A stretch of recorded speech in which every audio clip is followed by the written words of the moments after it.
Imagine a country plunged into darkness for hours on end. Businesses shutter their doors, hospitals struggle to keep life-saving equipment running.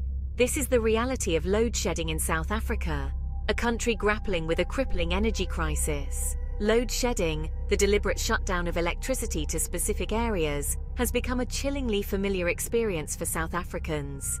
The first rolling blackouts cast a shadow over South Africa in 2007.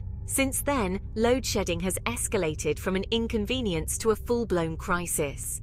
Aging power stations, inadequate investment in new infrastructure, and a lack of political will to address the root causes have created a perfect storm. The consequences are devastating, pushing Africa's most industrialized economy to the brink. It disrupts essential services, hampers businesses, and deepens inequality. In a country already grappling with high unemployment and poverty, load shedding throws fuel on the fire of social unrest. To understand the depths of South Africa's power struggle, we must delve into the roots of its energy infrastructure. The nation's reliance on coal, a legacy of the apartheid era, has created a system heavily reliant on aging power stations. These aging behemoths, some nearing retirement age, struggle to keep up with the demands of a growing nation. Their outdated technology and frequent breakdowns have become a major contributor to the energy crisis. Compounding the problem is the lack of investment in renewable energy sources. While other nations have embraced solar, wind, and other sustainable alternatives, South Africa has been slow to transition away from its dependence on coal. The result is a system ill-equipped to meet the needs of the 21st century. Businesses, particularly small and medium-sized enterprises, struggle to cope with the unpredictable nature of load shedding. For many, the struggle for survival becomes inextricably linked to the struggle for power.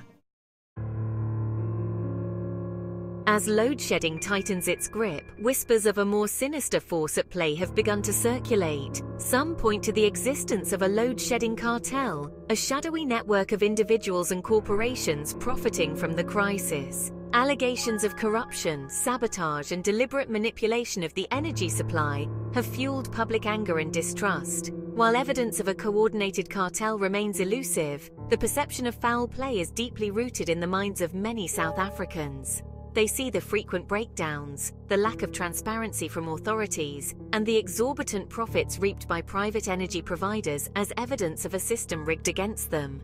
The government's failure to address these concerns has only deepened the sense of suspicion and fueled the flames of conspiracy.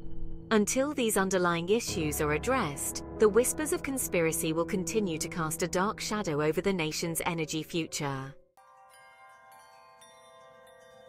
Amidst the ongoing drama of load shedding, a new term has entered the South African lexicon: load reduction.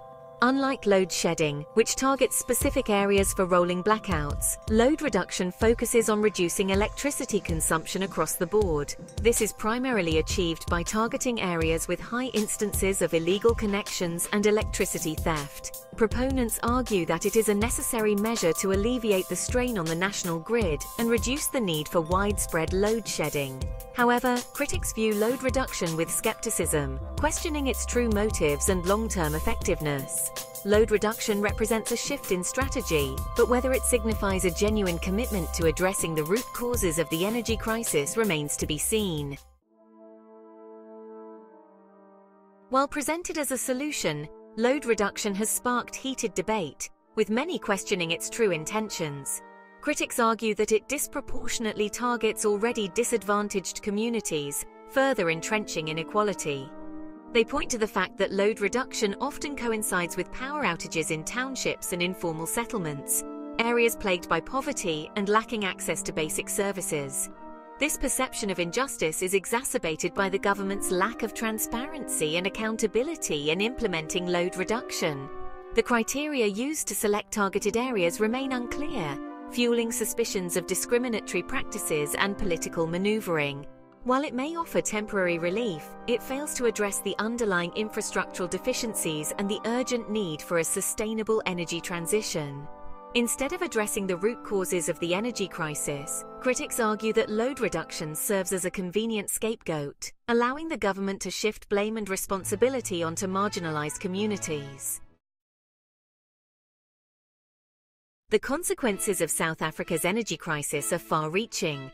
impacting every facet of life. For small business owners like Thembi, who runs a bakery in Soweto, load shedding and load reduction are a constant source of anxiety. The unpredictable power outages disrupt her baking schedule, spoil ingredients, and drive away customers. The financial losses threaten her livelihood and the jobs of her employees. In hospitals across the country, doctors and nurses work tirelessly under challenging conditions. Load shedding forces them to postpone surgeries, rely on backup generators, and make life or death decisions with limited resources. Patients, already vulnerable, face increased risks and uncertainty. The strain on the healthcare system is palpable, pushing it to the brink of collapse. Load shedding and load reduction have become unwelcome guests in the homes and lives of millions of South Africans. The economic toll of South Africa's energy crisis is staggering. Load shedding and load reduction cost the country billions of rand each year in lost productivity, damaged equipment, and hampered investment. The World Bank estimates that the power crisis has shaved off at least 2% of South Africa's annual GDP growth. The impact is felt most acutely by businesses, particularly small and medium-sized enterprises, which lack the resources to mitigate the effects of power outages. Many are forced to close their doors, resulting in job losses and economic hardship.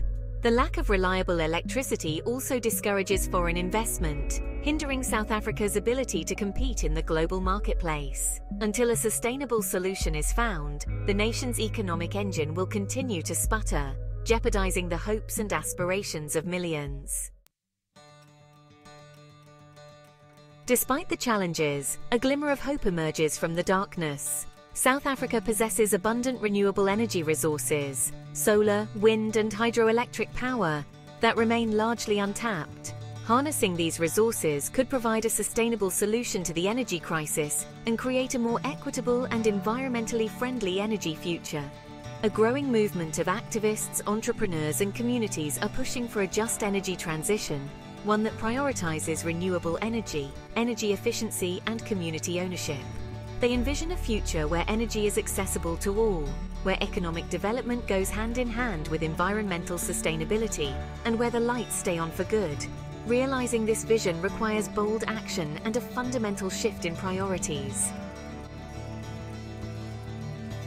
The story of load shedding and load reduction in South Africa is a cautionary tale of what happens when short-term thinking and vested interests trump the needs of the many. It is a story of a nation grappling with the legacy of injustice, the challenges of development, and the urgent need for change. The people of South Africa deserve a reliable, affordable, and sustainable energy future. This can only be achieved through collective action, demanding accountability from those in power, and embracing a vision of a more just and equitable energy system. By raising our voices, demanding transparency, and embracing sustainable solutions, we can reclaim our power and build a brighter future for generations to come. The time to act is now.